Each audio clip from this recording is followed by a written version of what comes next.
Hello everyone, it's Sebastian from Amsterdam Institute of Trading. Just to quickly have a look on what the markets are doing this week. I started on our website. I will go to economic calendar. The economic calendar has already the filter set for the current week and for the highest importance news, marked by these bullheads here, but you can change the filters if you are going to the filters tab.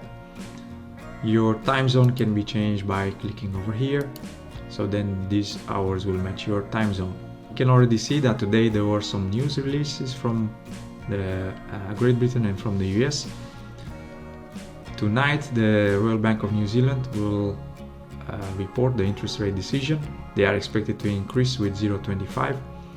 Later this week some other news are expected from the Great Britain, US, Eurozone and Australia, so just be careful around these times when you trade, especially on lower time frames.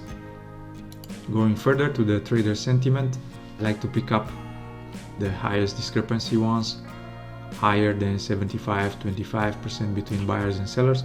I will pick up again the top 3 and bottom 3 ones. Canadian dollar, Japanese yen is trending inside this ascending trend channel. It has pushed through this resistance line. It tested it again and now it seems like it wants to continue the movement up. The pound Australian dollar, it's trending inside the ascending channel. It's currently printing a bullish engulfing candle on daily, so you just have to see what you want to do here and follow your strategy.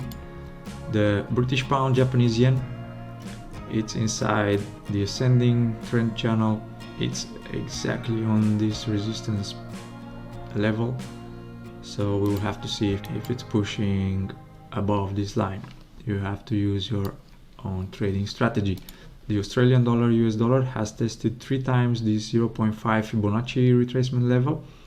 It didn't continue further, so it changed the direction and it looks like he wants to break through this support line in this descending triangle formation. Australian dollar, Canadian dollar, it's bearish. It is continuing the movement to the lower line of the descending channel.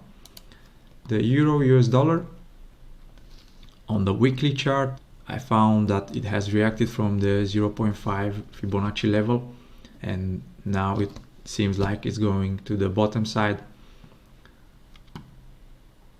That's it for today, guys. Thanks for watching and I'll see you next time.